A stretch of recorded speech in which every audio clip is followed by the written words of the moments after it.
मेरे प्यारे बच्चों, सुभागी देवी इंटरमीडिएट कॉलेज के स्टडी क्लास में आज मैं कक्षा 11 के बच्चों का स्वागत करता हूं।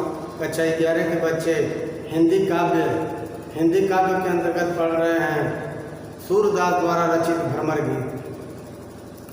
इस भ्रमर गीत को सूरदास द्वारा रचा गया है, अर्थात सूरदास द्वारा लिखा गया है। ये भ्रमर गीत तो जानते हैं उद्धव और गोपियों का संवाद है। तो आइए आप लोग देखते हैं, इस पद को पढ़ते हैं। भ्रमर गीत में लड़काई को प्रेम कहो वाली कैसे छूटा, कहा कहो ब्रजनाथ चरित अंतर्गत लूटा। वह चितवन वह चाल मनोहर वह मुस्कान मंद धुन गावन, नटवर भेष नंद नंदन कहो वह विनोद वह बनते हवन। चरण कमल की सौ करती हों यह संदेश मोहि विषलागर, सूर पल मोहि न बरसती मोहन मूरति सोवत जागर।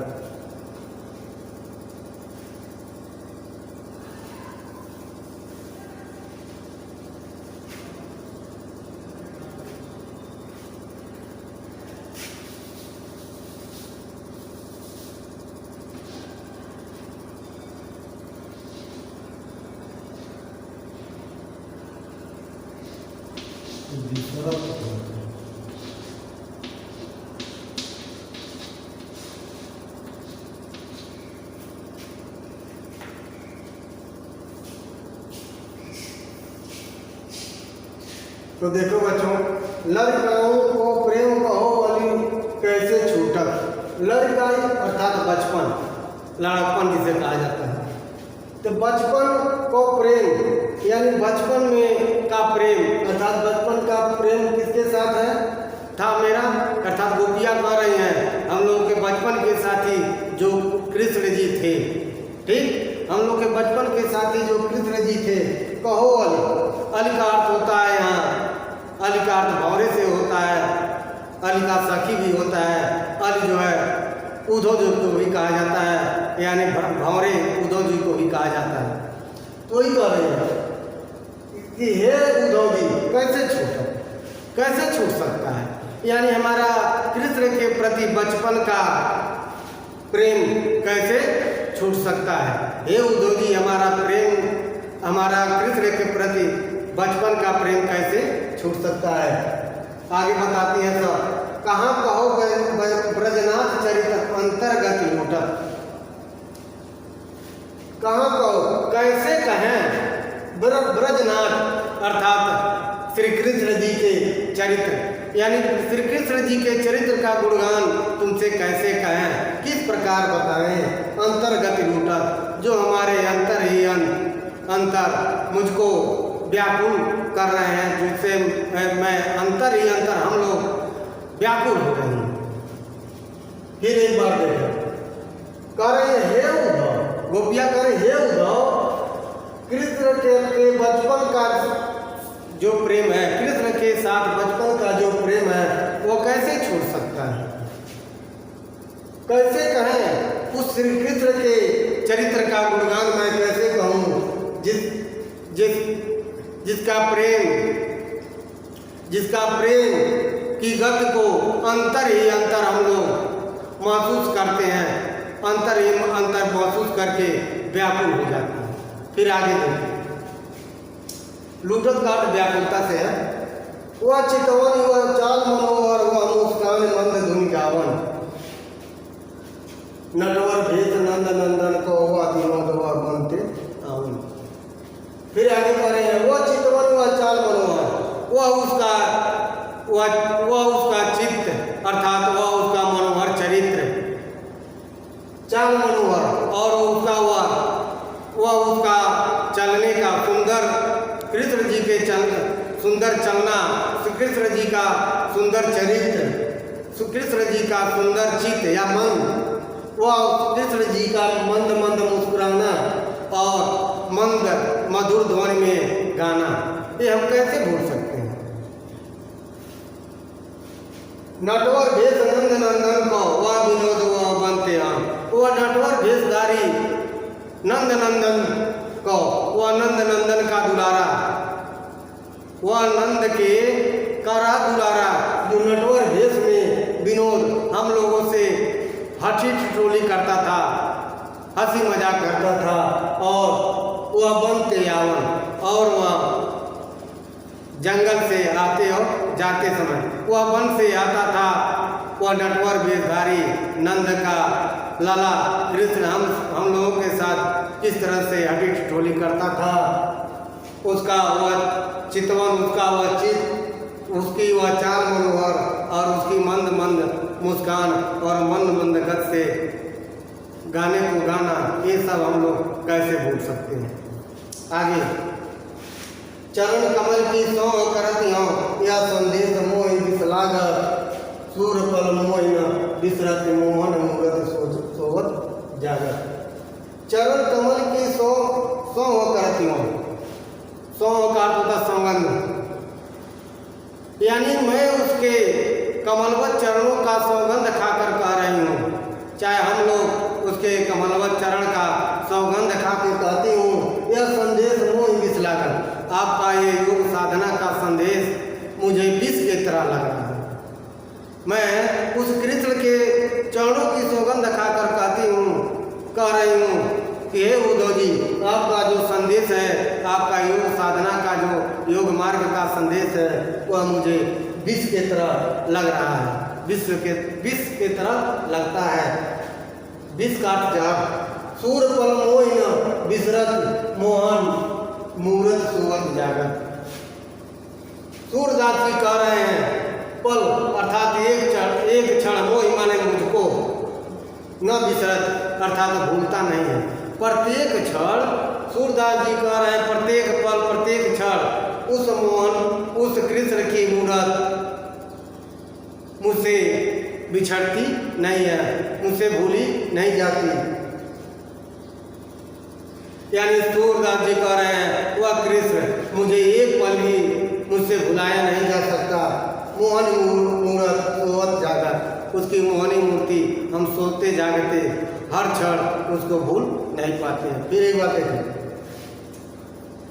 कह रहे हैं गोपियाँ हैं उद्धव जी, मैं उस कृष्ण के चरणों के कमलवत चरणों की सौगंध खाकर कह रही हूँ कि आपका जो योग का संदेश है, जो आपका योग साधना का जो संदेश है, मुझे जहर के समान लगता है, मुझे विष के समान लगता है। इस प्रकार सूरदास जी कहते हैं कि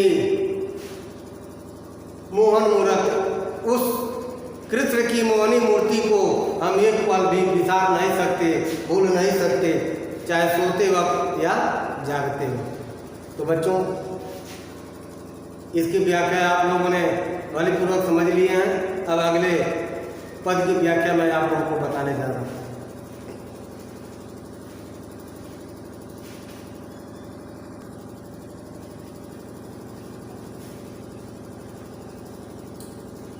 आगे देखो, कहत कत परदेसी की बात,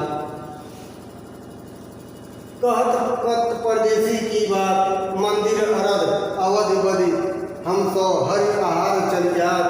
सत रिपु बरस सूर रिपु जुग बर हर रिपु की नौ घात। मघ पंचक लय गयो सांवरो ताते यकुलात। नखत वेद ग्रह जोर याद कर सोई बनत अवखात। सूरदास बस भई वीरा के कर मिले पछतात। तो बच्चों, आप लोग देखिए, कहत कत परदेसी की बात, जब उद्धव जी की बातों को सुनती हैं गोपियाँ तो क्या कहती हैं, हे उद्धव जी, यानी गोपियाँ उद्धव को क्या करेंगे, अरे हे उद्धव जी, कहत कत परदेसी की बात। कहत का अर्थ होता है कैसे, कहते हो, कत का अर्थ होता है कैसे, परदेसी की बात। उस परदेसी की बात तुम कैसे करते हो, तुम उस परदेसी की बात कैसे कहते हो, उस परदेसी की बात कैसे कहते हो जो हम लोगों से कहकर गया था कि 15 दिन के बाद हम मथुरा से वापस लौट आएंगे, जबकि वह महीनों दिन हो गया लेकिन लौट के नहीं आया। हम लोग उसके विरह में रास्ता को देखती देखती हम लोग की आंखें जो है आंखों पे झुर्रियाँ पड़ गई। ये सब बातें हम आगे बता भी चुके हैं, अब फिर आगे आप लोग देखें। तो हद तक परदेसी की बात है उधर, तुम कैसे उस परदेसी की बात कहते हो जिसने मथुरा जाकर हम लोगों को भूल गया, कहा हम आएंगे लेकिन लौट के नहीं आया।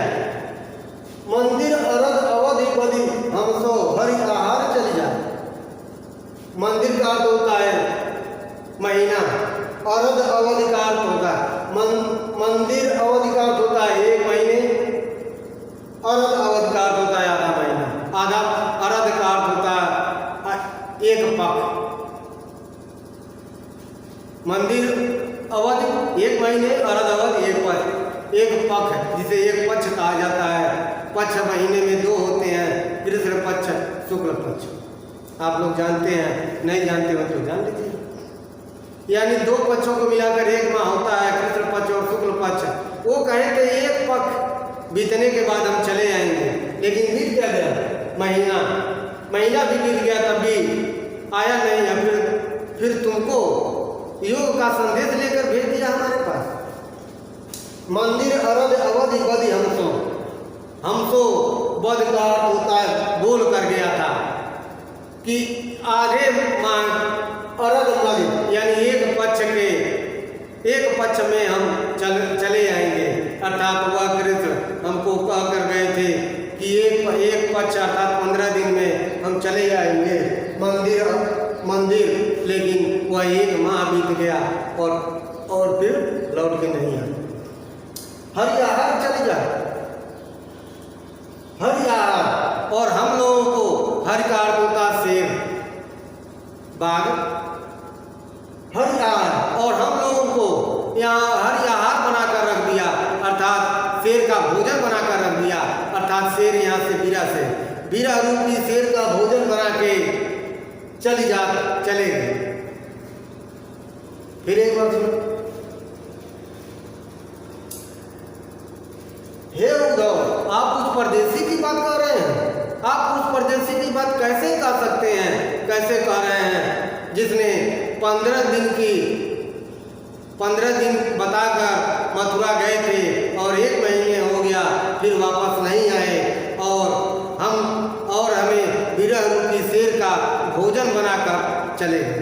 अर्थात हम लोग विरह रूपी शेर के भोजन बनकर यहाँ व्याकुलता से उनके मार्ग को जोह रहे हैं। आगे देखें। सती ऋतु बरस सूर ऋतु जुग बर हर ऋतु की नौघा।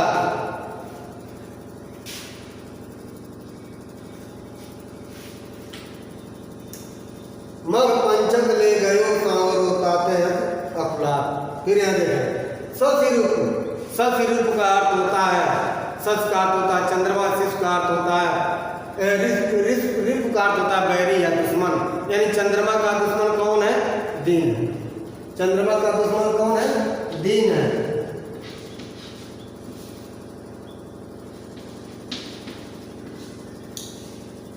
सूर्य का दुश्मन सूर्य ऋतु, अर्थात सूर्य का दुश्मन कौन होता है? रात।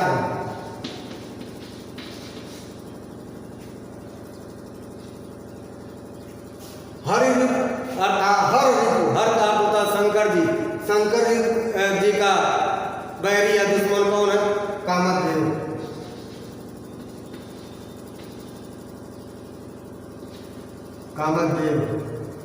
कामदेव सीधे लिखे कामदेव। अब आगे देखा, सती ऋतु बरस, अर्थात सती ऋतु बरस का अर्थ हुआ दिन। इस प्रकार उस बीरा से यानी शेर रूपी बीरा की मैं आहार बनकर रह गई हूँ। उस बीरा के कारण क्या है? दिन मुझे बरस के समान लग रहा है। यानी एक दिन मुझे वर्षों के समान लग रहा है। एक दिन बीत रहा है जैसे लग रहा है 1 वर्ष बीत गए। सूर्य ऋतु अर्थात रात, एक रात बीतने के बाद जैसे लग रहा है 1 युग बीत गए। ठीक। हर ऋतु अर्थात कामदेव की नवघात, और कामदेव ने मुझको घायल करके रख दिया है। अर्थात कामदेव ने मुझ पर अपने कोमल बाणों से मुझे घायल करके यानी घात चोट पहुंचा के रखा है। आगे आगे फिर यानी सतयुग अर्थात दिन, एक दिन अर्थात दिन जो है बरस के समान दिख रहे हैं। सूर्य युग अर्थात रात्रि जो है एक युग के समान लग रही है। हर युग अर्थात कामदेव मुझको घायल करते जा रहे हैं, मुझे चोट पहुंचाते जा रहे हैं, मुझे व्याकुलता करते जा रहे हैं। अब आगे देखिए,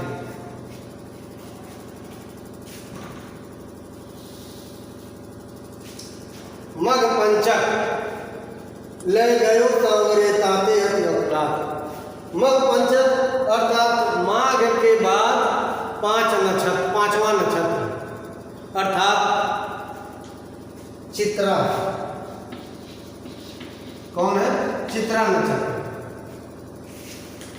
मग पंचक ले गयो सांवरे ताते अपराध, यानी माघ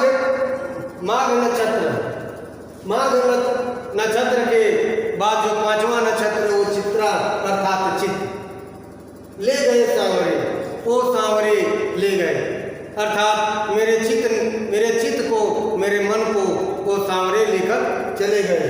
ताते अति अपलाद, इसलिए मैं बहुत व्याकुल हूँ, इसलिए हम लोग हमेशा व्याकुल रहती हैं। फिर एक बार देखो,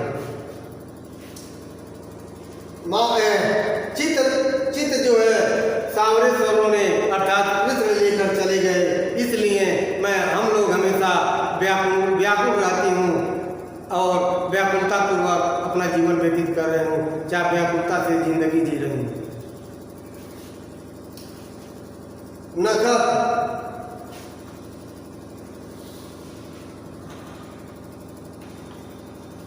का अर्थ होता नक्षत्र। नक्षत्र कितने हैं? 27 नक्षत्र होते हैं। वेद की संख्या कितनी है? 4। ग्रह की संख्या कितनी है? 9। जोड़ अर्थात जोड़ करके कितना हो रहा है? 9 4 13 और 7 20 को सुन, और 2 2 4 40 कितने हो रहे हैं? नक्षत्र वेद ग्रह जोड़ यानी 27 + 4 + 9 बराबर 40। अर्ध कर, अब इसमें अर्ध कर अर्थात बटे 2 करते रहे, बराबर कितना हो गया? 20। 20 को हम 20 भी कर सकते हैं, वैसे 20 ऐसे लिखा जाता है।